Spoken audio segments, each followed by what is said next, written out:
सभी का स्वागत है इस वीडियो में। आज हम लोग स्टार्ट करने वाले हैं दो चर वाले रैखिक समीकरण युग्म। तो हम लोग यहाँ से देखेंगे दो चर वाले रैखिक समीकरण युग्म के बारे में, और हम लोग डिस्कस करते हैं कुछ थ्योरी को लेते हुए हम लोग डिस्कस करेंगे, ताकि अगर यदि आप पहले नहीं पढ़े हुए हैं तो आपको सहूलियत हो।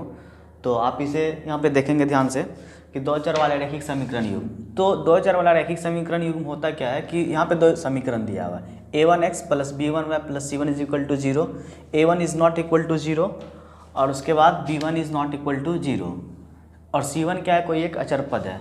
और दूसरा इक्वेशन जो है a2x plus b2y plus c2 is equal to 0, a2 is not equal to 0, b2 is not equal to 0, c2 एक अचर पद है। अब यहाँ पे देखो भाई, अगर यदि यहाँ पे a1 is not equal to 0 जो दिया हुआ है, इसके पीछे रीज़न क्या है। अगर यदि मान लीजिए a1 0 होता, अगर यदि a1 0 होता तो यानी कि a1 जो है वो क्या x का गुणांक है।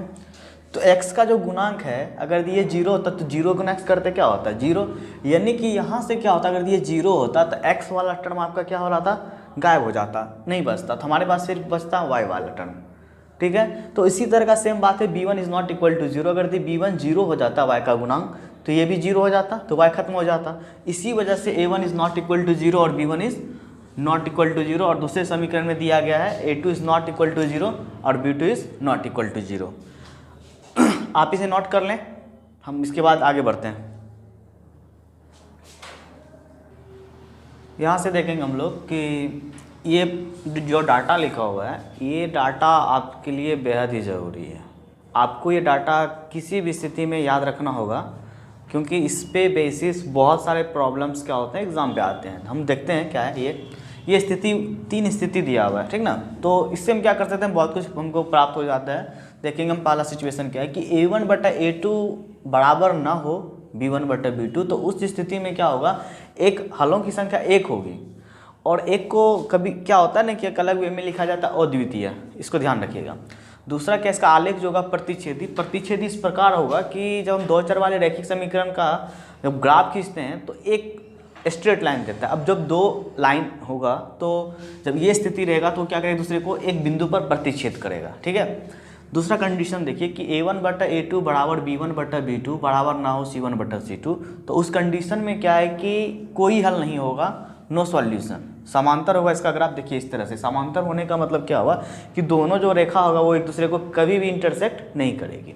तीसरा कंडीशन देखिए कि a1 बटा a2 बराबर b1 बटा b2 और बराबर क्या है c1 बटा c2। तो उस स्थिति में क्या होगा, आपका अनंत हल होगा, और अनंत हल होगा तो दोनों जो लाइन होगा एक दूसरे पे आ जाएगा, जिसको हम लोग बोलेंगे समपाती। ठीक है, इसको नोट कर लीजिए। इस प्रश्न को देखिए आप, समीकरण 6x minus 2y plus 9 is equal to 0 एवं 3x minus y plus 12 is equal to 0 का ग्राफ कैसा होगा। तो आपको ग्राफ बताना कि किस टाइप का होगा। तो आप यहाँ से देखिए कि 3 कंडीशन होता है दो चर वाले रैखिक समीकरण युग्म के लिए। तो आप यहाँ से देखो कि 3 कंडीशन में से कौन सा कंडीशन है। यहाँ से a1 जो है आपका वो 6 है, a2 आपका b1 आपका -2 है और c1 9 है।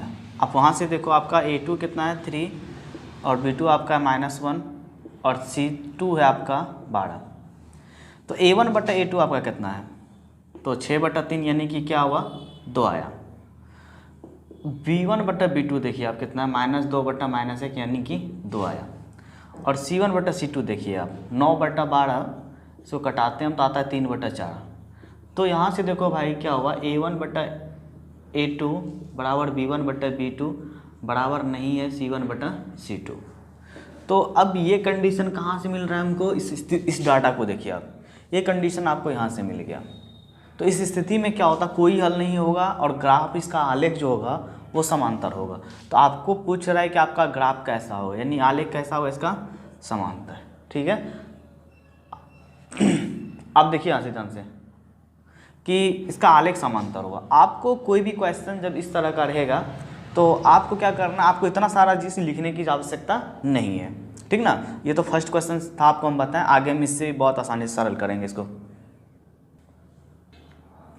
इस प्रश्न को देखिए, तो प्रश्न है कि 2x प्लस 3y माइनस 2 बराबर 0 और x प्लस 2y माइनस 8 बराबर 0। तो आप एक चीज़ ध्यान देखोगे क्वेश्चन में, ये c1 और c2 को या तो ये दाहिने साइड हो यानी कि दाहिने तरफ हो समीकरण के, या नहीं तो दोनों इक्वेशन में, दोनों समीकरण में क्या हो, या तो बाएं तरफ होना चाहिए, ठीक है। ये चीज़ ध्यान रखना है आपको। तो आप देखो इसका a1/a2, a1 इसका 1 है और a2 कितना है 1, b1/b2 कितना है 1, सॉरी इसका कितना है 3 और इसका है बटा 2, और ये क्या बराबर है, तो ये बराबर नहीं है। जब बराबर नहीं होगा a1/a2 कितना हल होगा, एक हल, यानी कि हल इसका कैसा हुआ, अद्वितीय हल हुआ। तो ग्राफ कैसा होता है अद्वितीय हल वाले का, प्रतिच्छेदी। तो आपका आंसर हुआ प्रतिच्छेदी। आप ध्यान से देखें, अगर यदि आपको ये समझ में नहीं आया तो देखिए यहाँ पे a1/a2, इसका a1 कितना है 2 और इसका a2 1, ठीक है, और b1/b2, तो इसका b1 कितना है 3 और इसका b2 है 2, तो 3/2, 2/1 और 3/2 कभी आपस में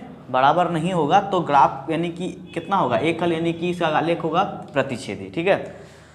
आप इसे ध्यान से उतारे देखेंगे, ठीक है, नोट कर लें। देखिए इस क्वेश्चन को सॉल्व करने से पहले एक बात आप लोग को बोलना चाहेंगे हम कि आप लोग का ये बोर्ड एग्ज़ाम है, तो बोर्ड एग्ज़ाम जो क्या होता है कि आप इतना दिन से जो मेहनत कर रहे हैं, तो मेरे हिसाब से हमको लगता है कि बिहार बोर्ड के बहुत सारे बच्चों के पेरेंट्स को शायद उनके बच्चों का रिजल्ट पता नहीं होता, 10th क्लास में जाकर के आउट होता है कि वो कितना मार्क्स लाता है, बच्चा मेरा पढ़ने में कैसा है। तो हम उन छात्रों से अपील करना चाहेंगे कि भाई आपने जो कुछ किया आपके पेरेंट्स को नहीं पता है, लेकिन बेटा देखो क्या है कि आप जो एग्ज़ाम दोगे, आपके जो रिजल्ट्स आएंगे वो आपके पेरेंट्स को सारा चीज़ पता चलने वाला, सारे रहस्य से पर्दा उठ जाएगा।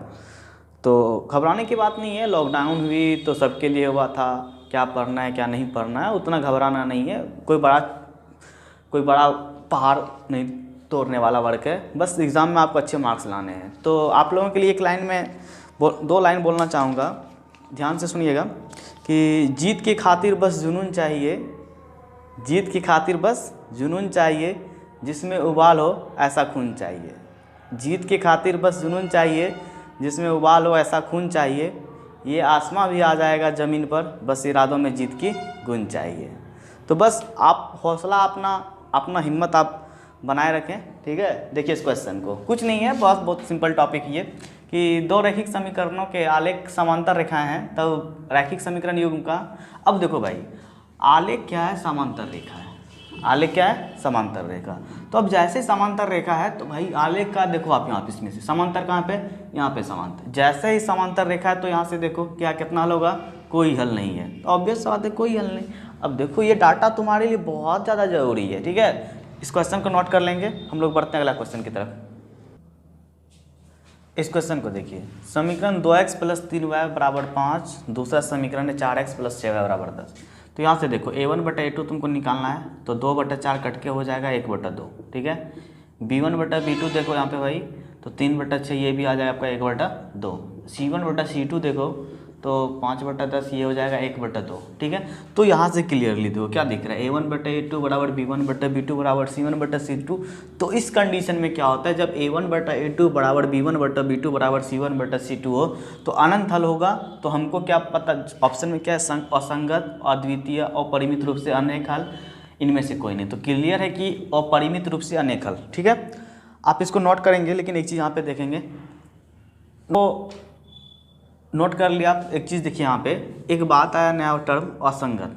तो असंगत और संगत क्या है, असंगत, और दूसरा है आपका संगत। आप इस दोनों बात को समझे, कोई हल ना हो और जब हल हो, तो जब कोई हल नहीं होता है तो वो असंगत होता है, और जब अनंत या एक भी हल होगा तो उस कंडीशन में इसको क्या बोलते हैं, संगत। आप इस दोनों टर्म को भी नोट कर लेंगे कि जिस 2 चर वाले रैखिक समीकरण युग्म का कोई हल हो उसे हम बोलते हैं संगत, और जिस रैखिक समीकरण युग्म का कोई हल ना हो उसको हम बोलते हैं असंगत। अब मान लीजिए आपके मन में आया सर अगर दी एक हल हुआ और अनंत हल हुआ, तो भाई टेंशन नहीं लेना है, तो दोनों ही कंडीशन में जब हल होगा तो वो संगत होगा, ठीक है। आप इसे नोट कर लेंगे। अब यहाँ से हम लोग अगले टाइप की तरफ बढ़ते हैं। अगला टाइप हम लोग शुरू कर रहे हैं, ठीक है।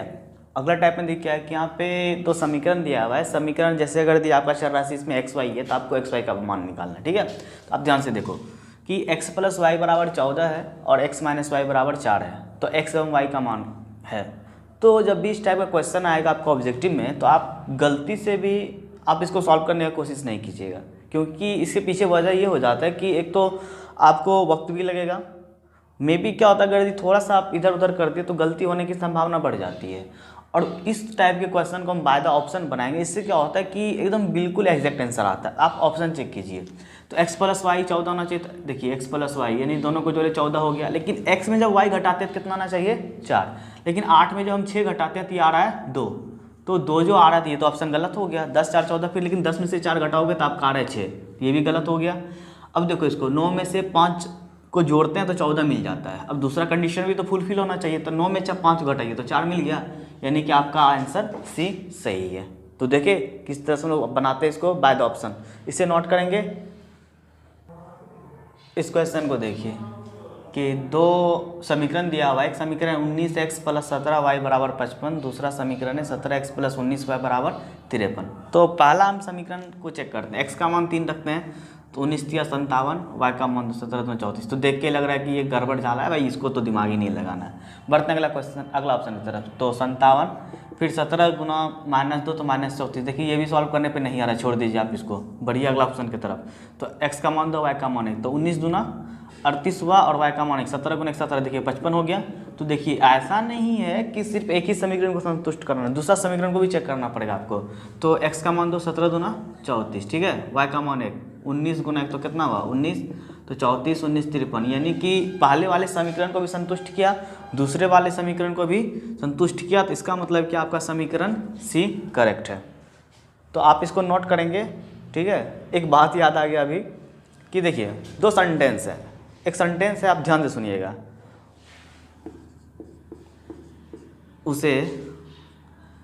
उसने बर्तन धोया, ठीक है, उसने बर्तन धोया।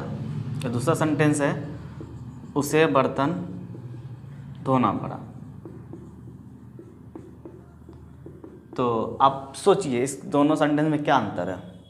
उसने बर्तन धोया, दूसरा उसे बर्तन धोना पड़ा। सोचें, सोच लिए, हम बताते हैं क्या अंतर है। देखिए उसने बर्तन धोया, इस सेंटेंस से तात्पर्य यह है कि यह अविवाहित है। क्या है? अविवाहित, ठीक है मुस्किल। और दूसरा उसे बर्तन धोना पड़ा, इसका मतलब ये पुरुष जो है ये विवाहित है। समझ में आया? तो विवाहित होने वाला क्या करता है, उसको बर्तन धोना पड़ता है। जो अविवाहित है उसने बर्तन धोया। तो भाई ज़्यादा सीरियसली नहीं लेना, जरूरी नहीं कि शादी ब्याह के बाद तुमको बर्तन ही धोना पड़ेगा। बेटा पढ़ो लिखो बढ़िया से, नहीं तो फिर यही सब काम होने वाला है, ठीक है, जस्ट फॉर फन। ओके,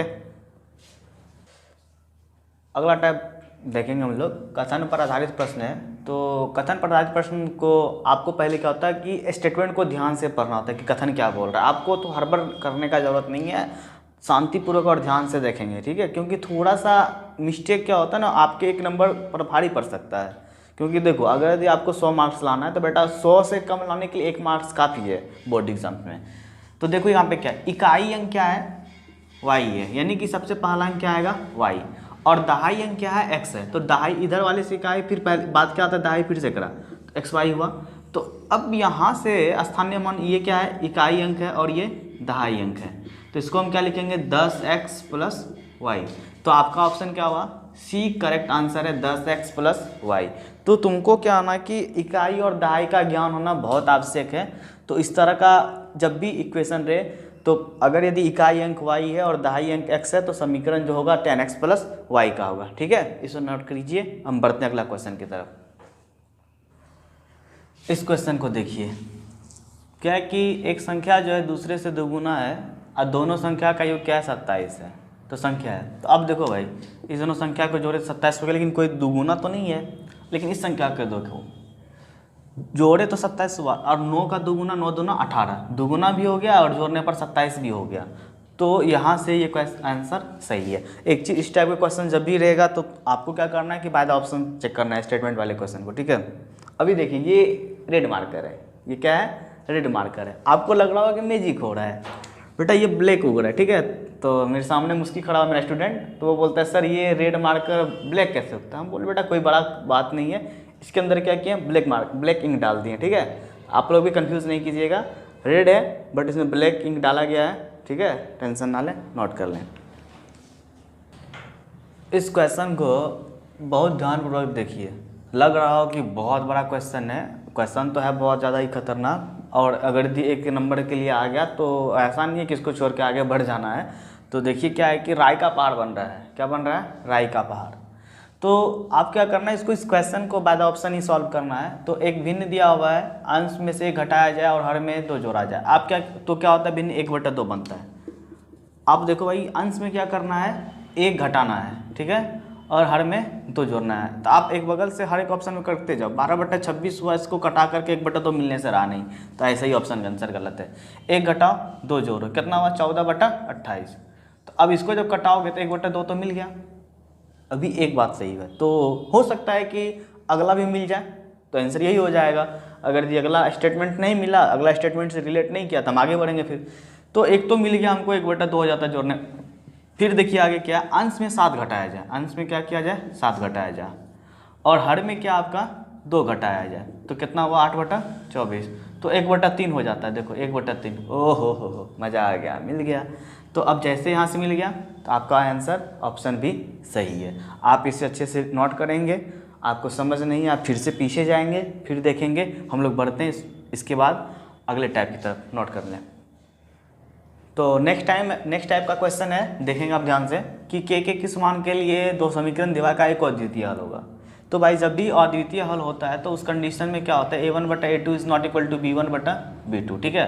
अब देखो आपका a1 यानी a1 जो होगा आपका x का गुणक, यानी x का गुणक क्या है, k, और a2 जो आपका x का गुणक कितना है, 3। b1 आपका कितना है, y का गुणक, पहले समीकरण में 2, और दूसरे समीकरण में b2 y का गुणक है 1। तो आप इसको मल्टीप्लाई कर दो तो क्या हो जाएगा, k is not equal to 6, ठीक है। तो आपका आंसर भी सही हुआ। अब यहाँ से एक गलती तो मिस्टेक से भी मत करना, इस क्वेश्चन को कभी भी बाय द ऑप्शन बनाने का ट्राई तुमको नहीं करना है, करोगे तो फिर बुरी तरह से फंस जाओगे, ठीक है। तो जब भी बनेगा इस टाइप का सवाल, तो on the basis of property of linear equation, ठीक है, तो उसके आधार पर हम लोग सॉल्व करेंगे। इसको नोट कीजिए, हम बढ़ते हैं अगला क्वेश्चन की तरफ।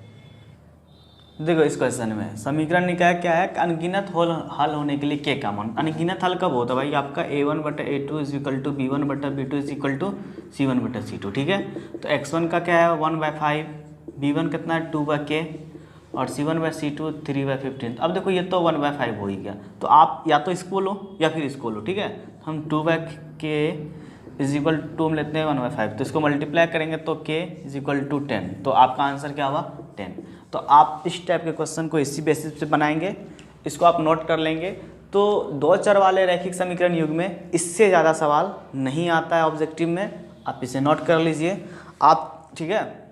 देखिए, तो हम आशा करते हैं आपको ये बहुत ज़्यादा पसंद आया होगा, ठीक है। तो आपके लिए एक लाइन है, अपने हौसले बुलंद कर मंजिल तेरे बहुत करीब है, अपने हौसले बुलंद कर मंजिल तेरे बहुत करीब है, बस आगे बढ़ते जा, यह मंजिल ही तेरा नसीब है। धन्यवाद। आपको अगर यह वीडियो पसंद आया होगा तो आप अपने फ्रेंड को शेयर करें और सब्सक्राइब करना ना भूलें। धन्यवाद।